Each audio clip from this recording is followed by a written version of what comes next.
Hey guys, thank you for tuning in today. Really excited for this. I'm going to be hosting Vey and Dave, and I'm really looking forward to this because not only do they have the visibility side going for them on how they're kicking real big butt on the socials, but they have the ability as well, and they really know what they're doing, and they're awesome realtors, and they're a power couple that as much as they're competitors, they help each other. How cool is that?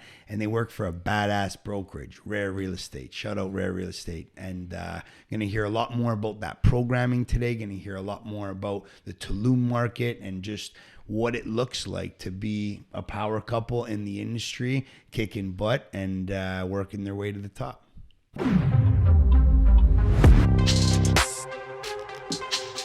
Came in here and cranked 75, setting the all-time record. No big deal. I just tore my bicep. I'm just too so, but like, get him to do 10 minutes of stairs, he's dead. It's not happening. So I'm a show horse, not a workhorse. Straight steel. Yeah. Respectable. Right? Yeah. That's it. Show Absolutely. horse, not a workhorse. That's not. They was very willing. The form was nice. She showed us how it was I'm properly finally at done. 20s. Not Are you at bad. 20s? Yeah. Yeah. We've been going every day. Nice. Yeah. In Every the day. gym? 5 a.m. We're trying In to the do. condo? No, we go to Altea. Oh, nice. Yeah. It's sick. It's wicked there. The Taj Mahal for gym.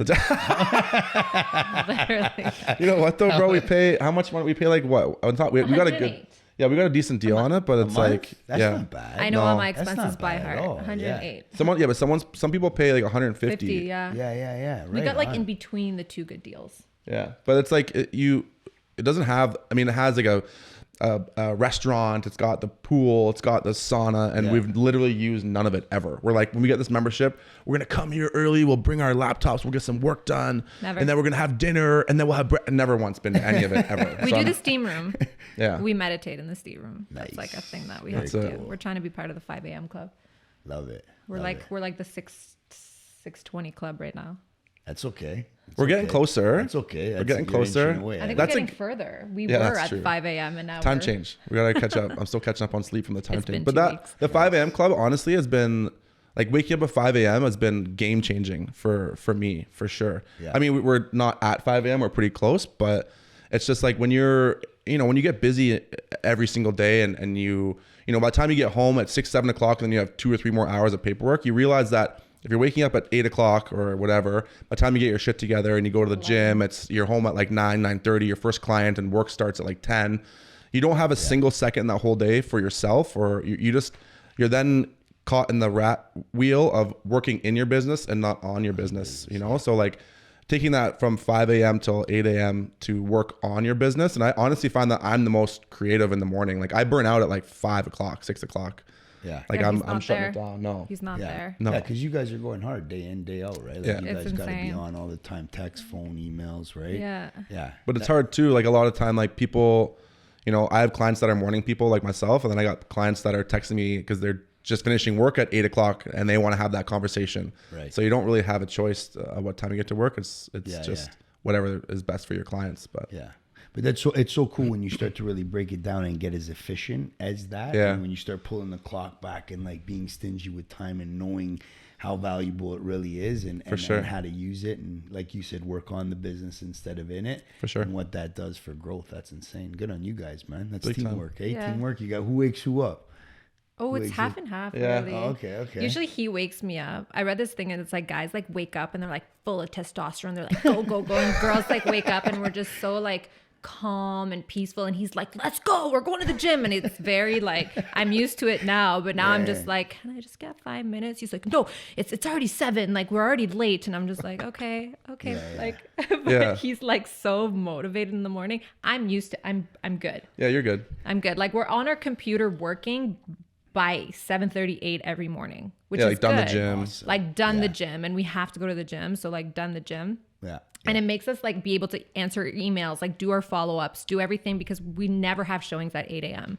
Right. So that extra few hours, game changer. Like Right. actually. You just like it's also like a mindset thing. It sounds cheesy, like it sounds stupid saying it out loud sometimes, but when you're in the gym and you're like working out at 6:30 and you look across and there's the condo and it's all dark except for like maybe one light, and you're like, I'm better than all of you because I'm already here, done. I'm going to be going home, and you guys are just getting out of your cozy bed at 8. I've been up for 3 hours already.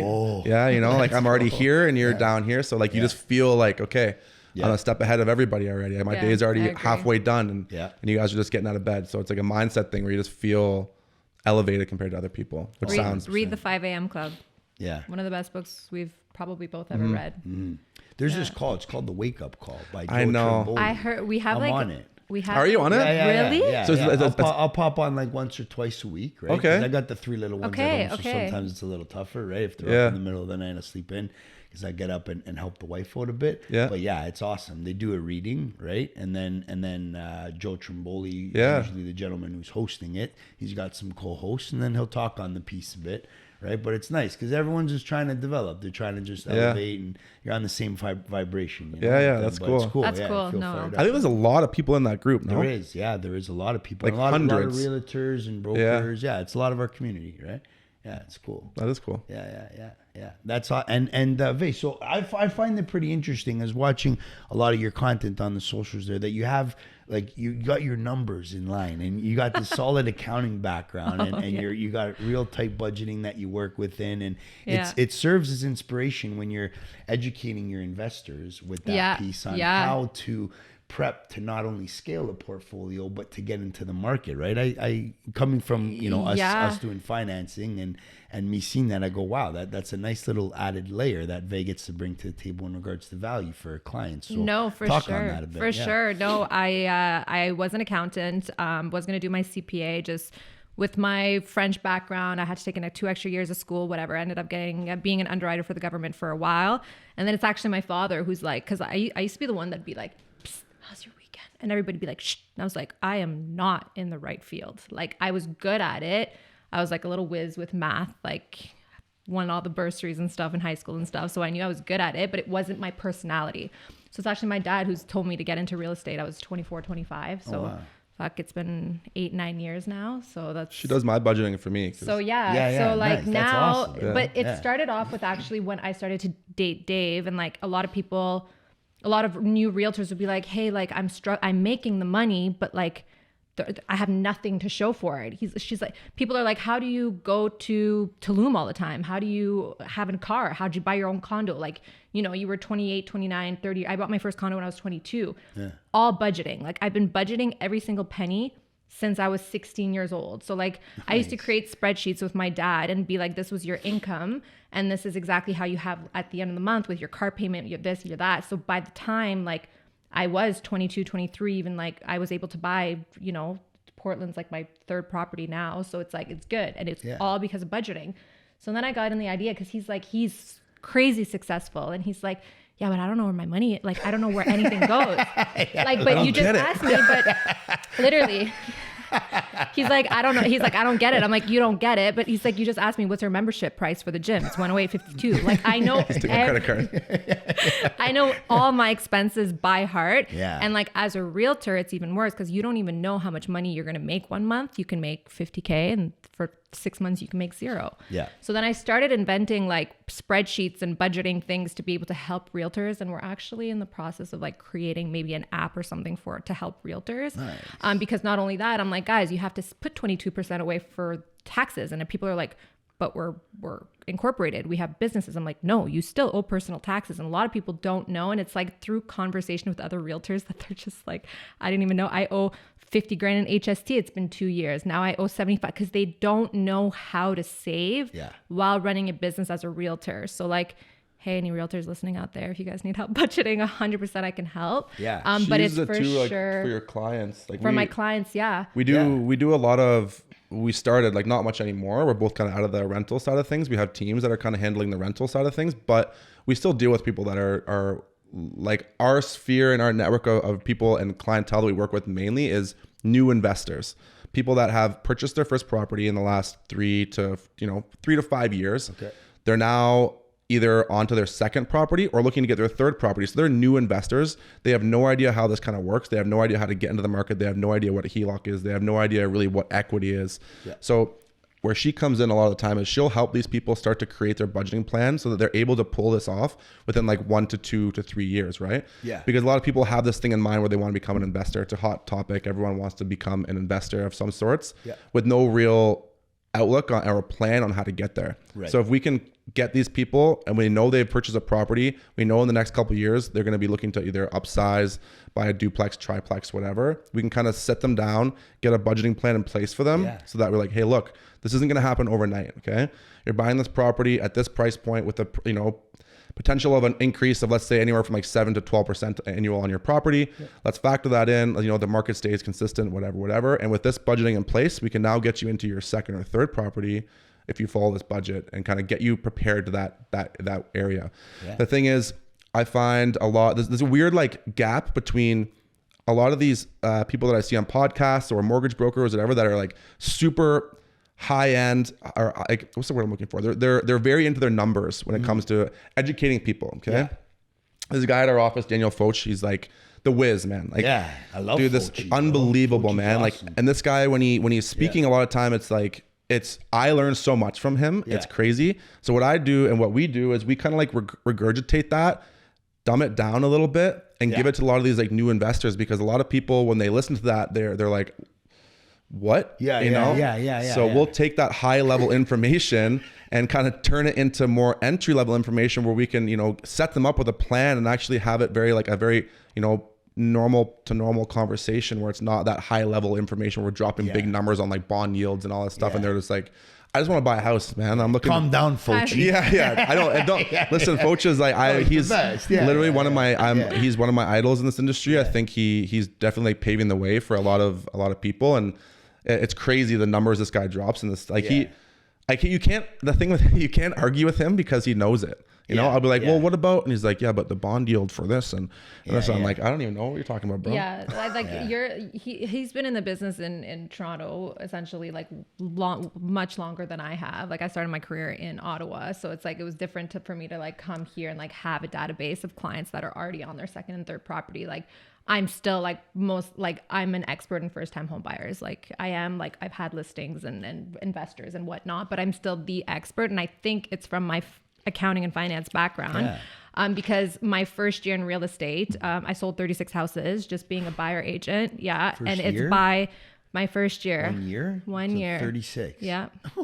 Yeah, just being a buyer agent on a team. Nice. And there weren't any leases in Ottawa. So I had to like really stand out in a way. It was by putting content about financing, about how you can save and how you can get ready to buy your first property, and just being that expert in like, it wasn't an oversaturated market of realtors in Ottawa. So like I did stand out more than I do in Toronto, but that's what helped. And now I'm bringing that like knowledge and being a little bit different in Toronto. So that's what's helping me build my business here as well. Awesome. But awesome. Very cool. Yeah. And I see you both of you guys are on the Rare team. Yes. Right? And they have some very, very cool branding. And it looks like they're building a solid team, an amazing culture of just elite all-stars that have really done well for themselves and their personal brands and what they've done in the industry. You could see that they're assembling that team, right? So maybe talk a little bit about that movement. Yeah. So I recruited him. Right? Okay. I know. So it's great for me. Yeah, Rare is cool. Dave. Yeah, no, and then everyone Dave does I'm just sitting back I'm paying and enjoying the show.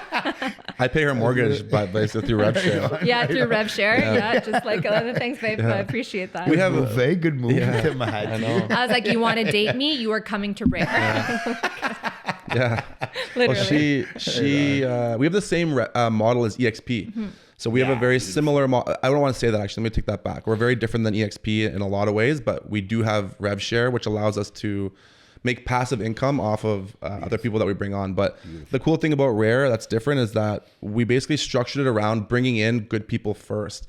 So I find a lot of brokerages have that issue where they bring on just a bunch of people. Doesn't really matter on, their production, whatever they're doing. But the cool thing is we just had our awards ceremony at Rare. I think we're at like 130 employees max. And we had 22 people that sold over 120. No, that sold over 10 million in volume. Yeah, so over 120. So in 2022, there was 2022, there was 72,000 registered agents in the GTA, 72,000 realtors registered GTA approximately. Yeah. and only 622 sold over 10 million in volume, which isn't a huge accomplishment. I see you put up the stats. Yeah, Sorry, man, it's crazy. It's like, and I'm not saying that I'm better than anybody. It took me a long time to get where I am, and a lot of hard work. So I'm not like, this place comes from a place of humbleness, but it's cool to sit at a table at a brokerage of 130 employees where 22 of us have hit that milestone. Yeah. If you think about that, that's pretty good odds. So it's cool to be at Rare around all these awesome people that are all producing realtors. And the one thing I find that when you're surrounding yourself with people that are successful, same mindset, like you said, same vibration, I find when I'm around these super high achieving people, very elite, wealthy people, they're almost always willing to reach their hand down and pull you up and bring you to their level. They share information. They're not hiding anything. They're not trying to like keep it to themselves.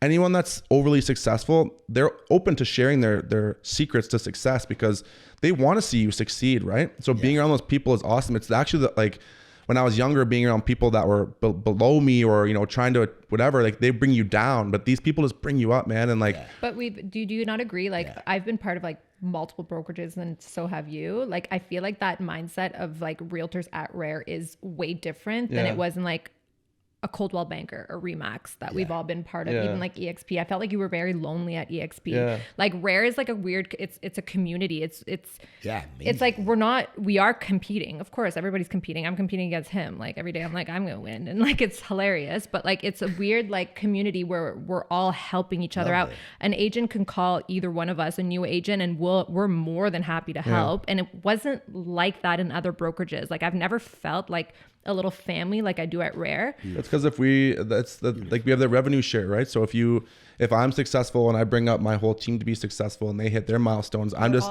more money in my pocket. So for me to be successful, and it just helps our brand awareness if we're having a lot of realtors that are hitting these big milestones. Then it's like why wouldn't we want to help everyone at that? So it is completely different than EXP, but it helps us with having that rev share. And who doesn't want extra money? Of course, it's nice. Like, and now you guys are young, you're kicking ass for your personal branding, you're moving and shaking, you're clocking the 14, 15, 16 hours a day. So there's gonna be a lot of realtors that are coming into the market as they are and continue to. And if you have that MLM program and layer built in and baked into the brokerage, you're able to leverage that brand. You're able to leverage that knowledge now in your younger years and just put everyone under you, right? That's the plan. And then in your later years, we're not going to have the spit and vinegar that we do these days, right? Yeah. Let's face it, right? We'll try to keep her going as long as we have. But then at that point in time, it'd be nice to know that you have all these soldiers under you and you can still mentor them and provide, education and show them the road. And like it's such a sexy model. Big time. And we do that. And like we both started, he's had a team longer than I, but I started mine in January 22. So I just hit my year mark here and I have 3 girls under me and they're amazing, but we're not in I was part of teams when I first started that I was just a number. Like I was a number on a team and it's like, go make your calls. Like here are a few leads, like good luck. If you make a deal, you make a deal. If not, you don't. Like I felt like I couldn't really like get a hold of my team leaders and I was just another number and it was 50-50. And I was like, holy shit, I'm doing it all by myself. Why am I giving you 50%? You're not even helping. So like we kind of like are doing things differently because of like how we got treated as new agents. So we're just like, we're not going to take all your commission. And if we are, like, it's going to be because we are helping you, holding your hand along the way. Yes. We will like feed you leads if you're there and you're ready. And if you're not, you're going to be learning. And we used to do a lot of lease leads and now we give it to them for them to practice because the best way to learn in Toronto is by doing leases. Yeah, so I feel like that's kind of what we do as teams that are different than the average, hey, join my team. It's 50-50. I'll give you a few leads, sit 16 hours a day making calls and you may or may not get a buyer. But then what? When you get a buyer, what do you do? Nobody knows. Like, do you have a CRM system in place? Do you know how to write offers? Do you know? So we like literally hold their hand along the way. So I think that's what makes us a little bit different. I came from a sports background. So I came from my entire life being successful and the team's not successful, no one's successful. And then you get into real estate and it's the opposite. Everyone's like out, no one shares anything. You call someone and they're like, you pay me money or I'm not, you're like, what is this? Like, so I came from this whole team background where, I'm always willing to share information, but we created this like tier system that essentially allows you to join our team, and then you can move freely within the team to, you know, paying me 0 commission, or if you're new and need a lot of help, then it's 50-50. But you can move freely between those tier groups. So it's the reason I'm doing that is so I can have like the people stick within my team and not come and leave. I find a lot of team leaders, they have a high turnover rate because they're not training their people. They're doing anything other than just like giving leads away, right? So I want to teach my team how to become awesome realtors and then stay. And that's a problem I faced when I was a new team leader, is that I would have someone come on my team. I would teach them everything I know. I would spend hours and hours teaching them. Then they get to the point where they don't need you anymore. And then that comes to their conversation with themselves where they say, okay, well, why do I want to stay on this team? You're not really bringing me value anymore. So I'm out. So it's like, okay, how do I avoid that high turnover rate and create a family that sticks together? So this way it's like, I'll teach you everything. Once you're at that point, stay with me. Let's build together because you're a huge staple and a part of our family. Stay, and you don't have to give me any commission. You move up the tiered structure. Keep your own money, you know? And that's such a huge pain point because you guys know what you went through to learn what you've learned, to build the brand that you brand. The amount of money that you've invested, not lost. The amount of time that you spend, the crazy things you've done to get where you get. You'd be like, I just winged this guy, or I just winged this girl. I just blessed them. Just show, like, pay respect to the OGs till the finish line. It never happened. It's like, come on, man. But so like that layer of program, it's like, okay, you figured it out. Let's go now. There's no looking back. But it was also like on the other side of things too. Like I'm a little bit more. He's gonna comment on this, but I'm more like kind of like a hard, like I'm tough. Like I am tough. Like I'm not arguing that. That's fact. That's what I'm saying. You're not going to argue me, but you're going to agree. I am tough. Like essentially, like he's too nice. Like his time and his brain is like not even worth, like he will give his time to anyone. And so I sat him down. I'm like, with this tier, like you will only give your time if that is compensating you in a way. So like you're going to be there by being really nice to the people that need you, but he needs you. I'm like, you now need to understand how valuable, like you're at a point in your career that you need to understand that your time, your 10 minutes, your hour is so valuable that it needs to make sense for you. You cannot help these agents that you're making zero money as much as you want to, as much as you feel bad. I'm like, so this is a way that I'm like, create tiers. And even in tier 2, you're still making money, but you're there like for 30 minutes a week, for an hour. And in tier 1, they're there 50% of your time, give more of your time, but you are getting money in return. So I think that was a way for him because he's too nice. He's actually, he can't say no to anyone except me. He says no to me all the time. And that's the accountant, pricing the time, right? But I think that's... Is it in my budget spreadsheet? Yes or no? Oh yeah, I sit there and every first of the month we sit down. I was like, okay, budget time. And like, it's been working crazy, but like I make him sit down. I'm like, we're going through all your expenses. I'm like, hey, when'd you go? We're like, we're at a point now where we're going to either buy in Tulum or somewhere we want to buy an investment. We both have multiple investment properties, so it's now we want to buy something in the either U.S. or Tulum or whatever. But I can't do winters here. Very cool. I can't. But so we're actually more productive in Tulum. Well, not more, but equally, if not a little bit more, because like the mindset when you're over there, it's the teams that help. Have you been us. to Tulum? No, I haven't. Bro, oh my God. It's fucking best. So that's what I was gonna have this conversation segue into that because I know both of you have spent a lot of time there and you guys were selling real estate there. So let's talk about ROI, cap rates, why it's attractive along with the lifestyle and how you guys enjoy yourself, getting the vitamin D. Seasonal depression's a real thing. I think, what does it look like for an investor? I think like a lot of the questions like that we've gotten is like, how are they making money being realtors in Toronto and living in Tulum 3-4 months out of the year? But that is the team that helps us out. But I partnered when I went down there. It's actually a funny story. Like we went down during the pandemic when everyone was kind of like, frustrated with the whole Canadian everything. And we went down originally for like a month and a bit. And on the flight, we had intentions. We're talking on the way there, like, hey, maybe we buy something while we're down there. Let's look into this and explore it. We found like a few major issues with buying in Tulum. People, firstly, are nervous with the whole like buying in Mexico thing. Because the bank owns the property. Yeah, you buy in Mexico. You don't own it outright. Like the bank owns it. It's not as confusing as people think. But I'll get into like the more numbers and specifics of it too. But we partnered on the flight down there. We're sitting beside this guy.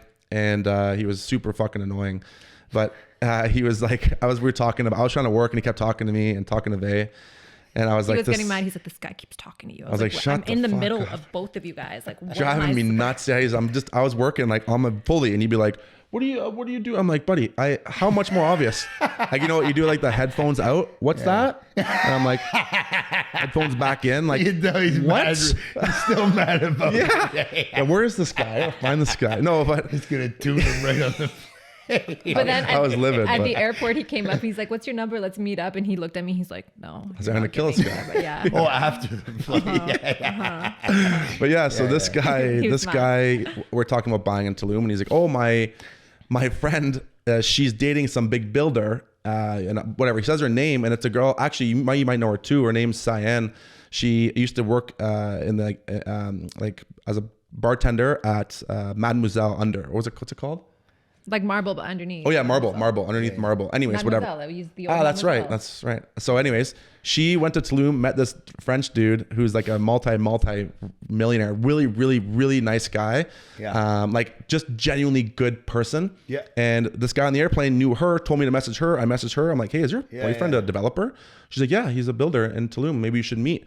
Went for dinner. Like this guy's like just a Humble. big. His biggest fan. I mean, like, he's French. Obviously, he's awesome. But anyway, so he's a builder and a very, very reputable builder in Mexico, in Tulum. Has a great Nice. reputation. So we went for dinner with him and his girlfriend, who's also a sweetheart. And basically they pay realtors to promote their stuff 2% US cash. Okay. I don't So you know don't if have to the have a CRA listening to this. Like, So, yeah. you don't have to have a license. Just a skinny referral fee. So he right? sold. He sold two. Cash. Nice. Is the CRA on? Yeah, I love it. Right. Yeah, they got bigger. They got bigger things to worry about. I had to because I collected it like when I went back like a few months ago, and like I had all American? this Yeah. American. Yeah, right. So I had all That's this cash amazing, because he sold bro. two, and he's like, "Hey, you want to bring back that cash?" I'm like, so like I'm literally there for like. They strapped up. But that's the thing. I was there for like 2 months before I went home, and I like it was like Yeah. in my pillowcases and matches because like we're still in Mexico. I was so scared to lose this money, Yeah. and like me and my friend had to like carry half and half on the way home. But That's anyways, it was amazing. fine. Yeah, Yeah, it's nice. So to purchase down there, the biggest and the biggest hurdle for anybody to purchase is all cash. There's no all lending cash. options. Okay. You can obviously utilize a line of credit here or a private lender of some sorts, but it's all cash up front. Typically, they build from planning a project to finishing a project. They build in about a year. So Wow. it's it's bonkers. You walk around right now. There's like little 12-year-old kids hauling up broken buckets of cement. And they're whatever just it takes. workhorse. Love it. It's crazy, wild man. how many, Beautiful. but they love it because like it's tourists that are giving them jobs. Like Yeah. you don't Yeah. even Fuck like because yeah. we would wake up at 5 a.m. in Tulum too. So we would like get up and walk to the gym, and on the way back we would see all of them go to work. So it Yeah. was like around 6:37. Yeah. and it's insane the amount of workers. So like obviously but they also don't have winters. They also don't have like Yeah. the weather permits it for them. But they're such hard workers, so the turnaround's insane. Yeah, it's all poured concrete, Insane. so it's like quick. It's all, Yeah, but yeah. from start to finish is about a year and a bit without delays. You can pay however you want throughout that year. So Yeah. when we were looking to buy, we were originally going to do a down payment of 30,000 US. Total purchase price for the one that we were originally looking at was 170 US. US. So like what, 200, let's say Canadian. What does that get you? PS. A one 230. bedroom. Per square feet, that'd get you like 600 square feet. They don't build really small micro units. good. It's not No, bad. they were great with a full Yeah. kitchen. Full Like kitchen. like it was. It's a condo. Like It's a you're Toronto. always out too. Yeah. Like you're gonna be out in a boat, We're used- swimming, Yeah. pumping steel, Yeah. hanging out at these restaurants. We're You're used not to gonna- living in boxes in Right, Toronto. yeah, It's like exactly. what's the They're difference? big. Like They're big. They're No, they're big. big. Good, man. Yeah, so a one bedroom. So we were gonna put 30K down and pay 10,000 per month every month until it was completed. And if we had any outstanding balances, pay that at the end. But the builders there, you sign contracts with them when you're buying, but they're very flexible on how you purchase. If you want to put installments, you basically choose as long as you paid the full purchase price before completion. That's all that matters. Yeah. One bedrooms, I would say right now in Tulum, a one bedroom would be anywhere from like, depending on the area. So Aldea Zama is like the King West of Tulum. Okay.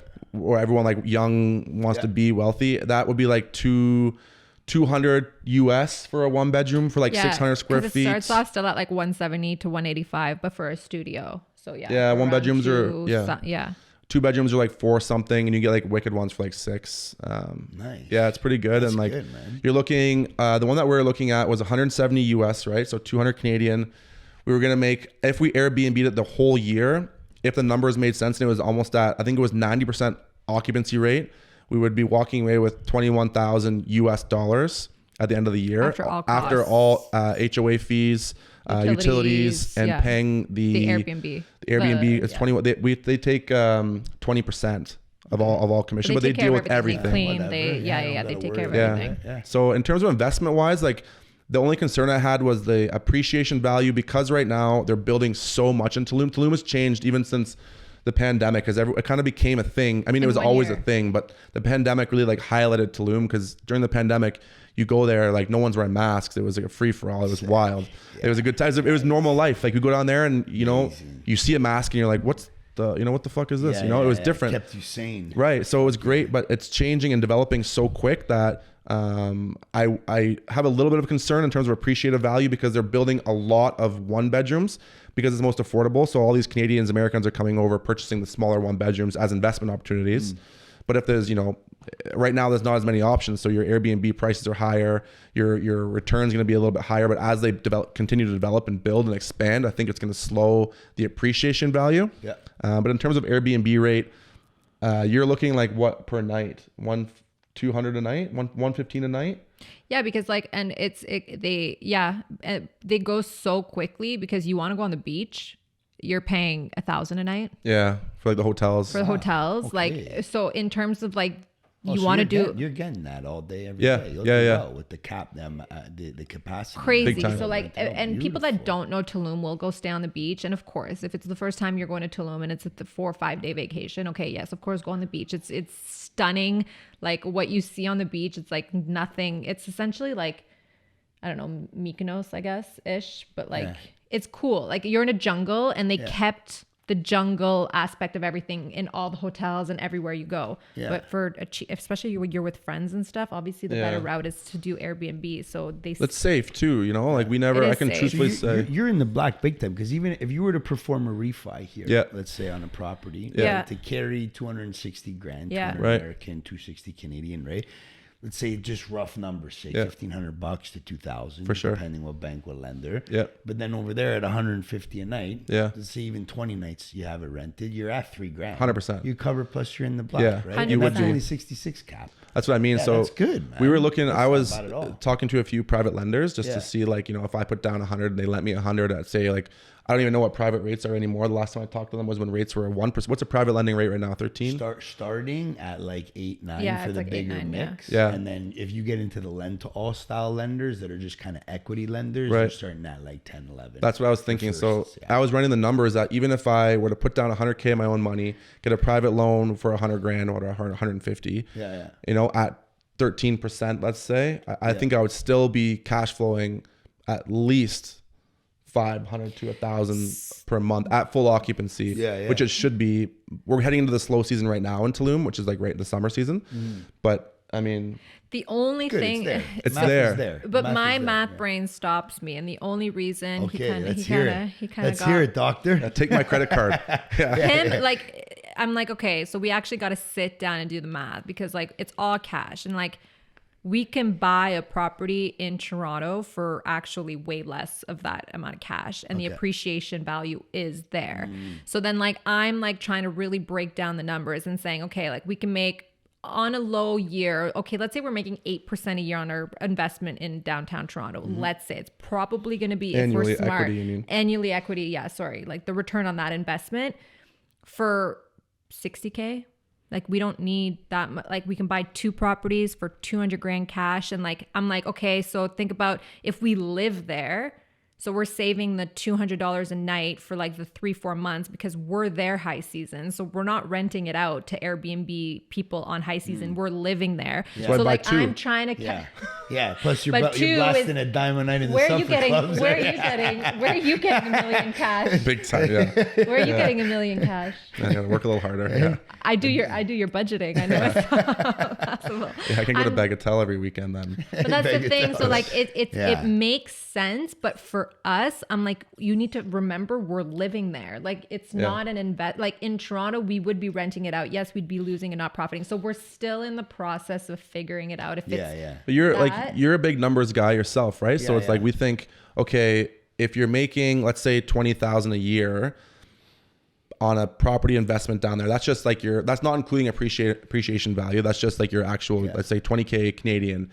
down there per year at like 90% occupancy rate. Here in Toronto, if you were to purchase a property, or let's say our annual appreciation value is what, on a low end, 3 to 7%. Yeah, you were saying a little earlier on, like 7 to 12. Yeah, so I think you're that projecting for right. this year. It's hard, right? Just because you have to make that projection. That's what I mean. Based on Yes. everything that's going on, right? Like we all feel so like, oh, should I say that? Should I not? Am I going to put my foot in my mouth? Am I not? Exactly. But we do all have our opinions, and we are. I could tell from both of your socials and myself as well. We're optimists. We believe in it. They're not making any more land. Yeah. The density, But there's 300,000 people coming in the in right? Toronto We every year. tripled up on immigration. Yeah. The land mass in Canada alone, and how dense our population is. We're still in junior kindergarten. Yeah. Compared to like a lot of states. Like we opened up in Florida. We have a brokerage in Florida now. They have insane. They have the same amount of people in Florida that we do in Canada almost. Yeah. Yeah. So it's like, how much growing do we have to do still, right? So and Fauci said it too. Yeah. I mean, I had him and Clay Yeah. on the same podcast right here, and they were talking about it, right, in regards to how much growth there is still to be. And you guys know Fauci's a big bear, right? Yeah, so he if is. he's saying long term you're good, she's gonna move up, right? Like it's. I think it's just like because I'm with you on that. Yeah. I think it's just because I don't know the actual like appreciation in Tulum right now.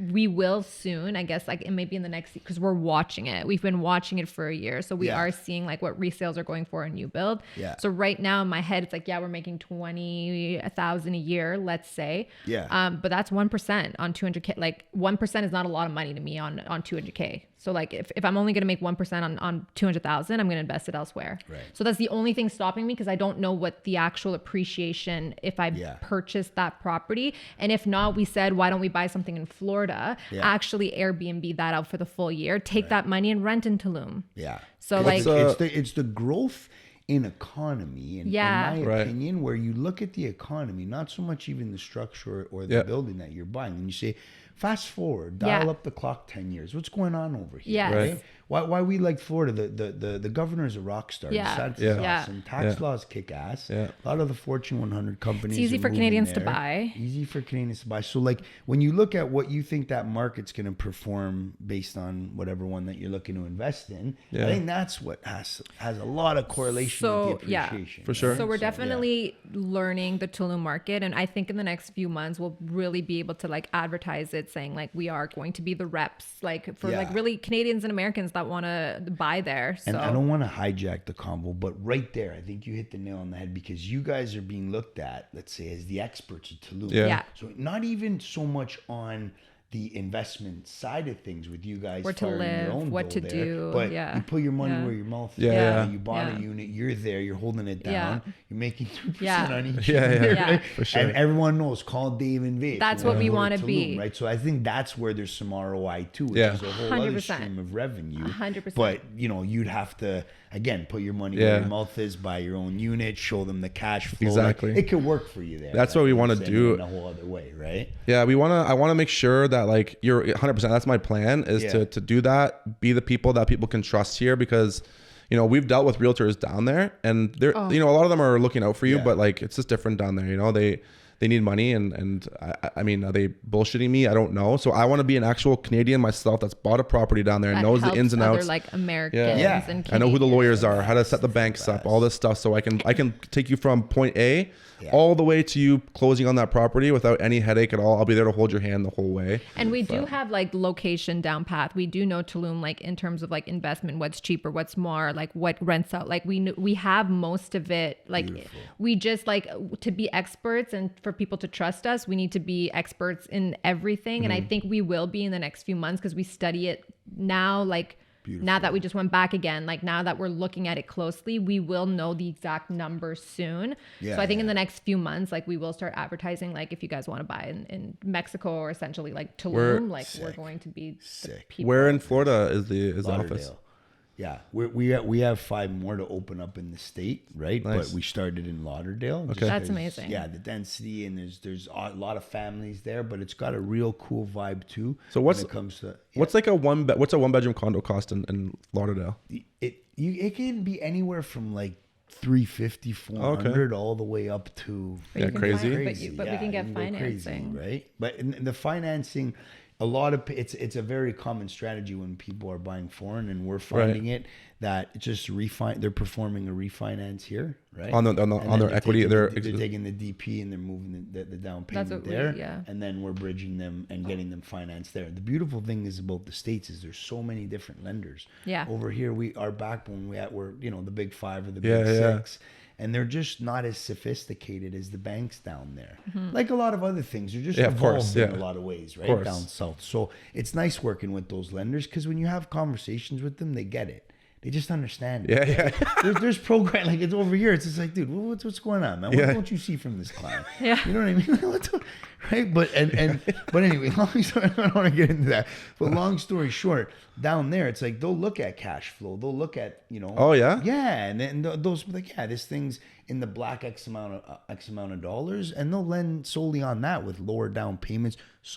Thousands of products down there. The lenders there in that space are playing very, very aggressive. Right? Oh yeah. Yeah. So it's nice. It's nice to be working down there. Yeah, our commissions start at 2.5%. Wow. Here we're at 1%. Right. Wow. Over there they let it fly. They're cowboys. Yeah. They just want to make money. They want to work. Everyone wants to do their thing. I love Whereas that. if here there's a lot of hurdles in front of us. Yeah. Right. And it's like holy smoke. So I didn't know you guys were at 1%. yeah, I didn't know that. 1.15 is like our highest commission for And A like lenders. so really in the States it's essentially you're making what realtors make. 2.6. Yeah. Wow, even more. I'm adding 150% onto my crap. top line, and then when you pull it back, if the dollar stays at what it is, it's $1.33, Wow. $1.30. If you Okay. add another 33%, Yeah, to true, your that's bottom right? line, That's right. That's it's true. crazy, right? Yeah. We'll bring Vey down with us, Yeah, strap yeah. up with cash. Let's go. Used to it, guys. Her baggy clothes. Just like Lots of coffee, the sketch over here. No, but the good thing we already know what The we accountant. would do. So talk about your whys and how like we would spend the money if we would actually make money down there working. Oh, yeah, we like wouldn't you- bring it back home. Like Yeah, we would spend like that would be our bank account with whys like Yeah, in they have- Tulum. They have Yeah. like their own banks over there where they'll set you up. Like the developer we were talking to, he sets you up with their own bank account. It's called Banco, is like their Mexican yeah. bank. Yeah. And the nice thing is like, I maybe I'm wrong, but in the U.S., Canada would know about your investment because if you're financing, they're the cash. A lot of times they can hide it from Canada, so that Canada would never know about your investment in Mexico. Right. And you can set it up so we would do that where we have all our income going into our Mexican bank account. Where we just go down to Mexico and then I can go to Bagatelle. I would and look Rosa I Negra would every look and be weekend. like, hey, there's a lot of money. I'm like, do you want to go to Bagatelle? You want to go have some a $2,000 Bro, we went to Hey, this- if that's what the accountant's advising. Yeah, see? We went to Hey, this, if the budgeting makes sense, we're going to spend it. If there's leftover cash, there's leftover cash to spend. we went to this like beach like day club, I guess. How but we good was weren't- the pizza though? Bro, it was Heavy wood it's on it. everything's pesos, right? So like you have a couple drinks, you're like, I don't know. I do. 3,000 pesos, is that $1 or 100? I don't know. So I know So I do I'm the like, math. I don't know. So the pizza was 1,200 pesos, and I was like, that could be $5, it could be 300. I have no idea. I didn't ask. You a just couple saw. bottles of wine. So I ordered the pizza. I get my bill. I'm like, yeah, 7,000 pesos. It's not bad. That's $10, you know. I go home the next day. I'm like $700. The pizza was like 200. Like it was bonkers. It was a truffle oil pizza, and he really wanted it. And I didn't. I know. I do the math. Of course, I do the math. I know exactly what pesos to Canadian is, and he's just like he's like, okay, play money. He gets in that like. Yeah. He's We're giving it. drinking. We're having fun. It's a beach day, of course. yeah. And then he's like, he saw truffle pizza. Gotta get it. Yeah. It's $120 pizza. Wow, check that out. I know. Hey, how was it? It was amazing. Worth every It was bite. like layers of nice. truffle. experience. Anyways, That's and the like I only experience. had like what 1.5 piece. You had all the other four, just five. this girl truffle all over my belly. Just didn't care. It Idiot. was, amazing. it was a good time. Yeah, no, we were thinking of like investing somewhere other than Toronto just to see like test it out. But I've heard like Tulum's Arizona. my second home though. Tulum, Yeah. like so it's hard gonna. Not Do you have to say stuff how in it is. Arizona? Yeah. No, that is one of the states we want to make it out to. Yeah. Okay, yeah, so I heard wanna it'd be good do to invest there. Yeah, lots of development and building going on there. I've been to Arizona, but Okay. not that we have it right now on the roadmap Yeah. to get down within the next 3 years. We're just very focused on Florida right now, right? It's Do you big. have properties in Florida? Yeah, no, or we're going to be buying our first property Sick. as a company to do Huge. some Airbnb, right? And to have that track record Yeah, of numbers, yeah. because we've only Yeah. been open there for 3 months. Still. In development for a year, and really have our finger on the pulse and got a good understanding for it now, right? And then Airbnb is obviously a lot more like open down there, like compared to here. Like it's Bro, free they're for all. again cowboys, dude. We stayed in a couple of elite. Show them the video when we're done, eh? The guy blowing up the mailbox and all the mail in there was all the notices. They run a lot of illegal Airbnbs out there too. Yeah, bro. I love Florida, yeah. down there. So even if you can't do it, they still do it. Come on. And a lot of people are getting away with a lie. Yeah. I feel like they do You that a know? lot in Toronto It's too. more like ask for but forgiveness as opposed to permission. That everyone's mentality. they're like, all down right, there, you're you know? okay. We Yeah. forgive you. Yeah, I've heard about Arizona. I golf a lot, so I wanted to go check out like Oh Scottsdale. God, Yeah. he's the guy you that have to wakes go. up and he has a golf lesson and he's in the morning. He's like looking at himself in the mirror and I was like, boy. oh God, there's God. And all day, like he'll get up from like work on his computer. He'll get up and he'll be like, Yeah, it's funny. Mid-meeting, I'm on the God. phone, just chipping that. Like, that's no now problem. he's doing this like one thing that his arms are Nice. like this and he's like, oh, and like, or he'll wake up after a golf lesson. He's like, my groin hurts. He's like, I think I pulled. I'm like, golfing? Yeah. You pulled your, like, what kind of? I stopped playing hockey. I came home. I didn't play hockey for like a year. Went out with my buddies, Oh, played, and I God. literally couldn't walk for like 3 days. And I'm like, that's it. I'm done. Hockey, I'm fucking done. Like I'm retired. I'm putting my gear away. I'm done picking up golf. And now I'm like, my knee's a little tight from golfing all day. Like I can't find a less impact sport. Like His hips, like literally, we go in the morning and his excuse every morning to not do cardio. Oh, I need to go stretch. I gotta make sure my swing is alright. I need to go stretch, and I'm like, no, it's cardio time. He's like, yeah, but I golfed yesterday, and like, I need to go. So he'll be like, boy. I just need to be 10. I'll be 10 minutes, and then he misses the whole cardio session. Oh, you're done? Oh, what the fuck? Oh, I guess I'll just do my like, oh, you just haven't do eaten biceps. Fucking idiot. Love it. Literally, that's what it is. That's 'Cause awesome. golf is his It's great. high impact Yeah. sport. That's good. Well, that's what all the boys do that play a little bit of puck. Yeah, after yeah. the time goes, right. They it. pick up the. I can't get hurt anymore, man. I can't be missing teeth, black eyes and stuff. I'm done. This is that's all I got. Yeah, your teeth are nice. Don't ruin them. That's all I got left. Thank you guys so much for coming today and spending your time with us. We know that you're very, very busy and you're very militant, and the accountant's very particular with how she allocates her time and tells Dave on how to allocate it. Yeah. So thank you for coming here today. Had a blast with you guys. That was lots of fun. And tell the audience where they can find you, and I'm sure they'll hit you up. Yeah, you can find mainly on Instagram at the Dave Hutch. But I'm a big TikTok guy lately, so check out my TikTok, please. I need more followers on my TikTok. It's also at the Dave Hutch. But yeah, those are my two main ones. I have a YouTube channel too, but TikTok, Instagram at the Dave Hutch. So I'm Vey. Full name's Veronique Paquette, but I always go by Vey, so call me Vey. It's Instagram at Vey Paquette, and the same thing for TikTok. I got more followers than him, so you guys can follow me too, so I Follow can me keep first. winning. But he is winning on Instagram, so follow me on Instagram so I can beat him too there. I'm like 1,000 off from him, so I need whatever.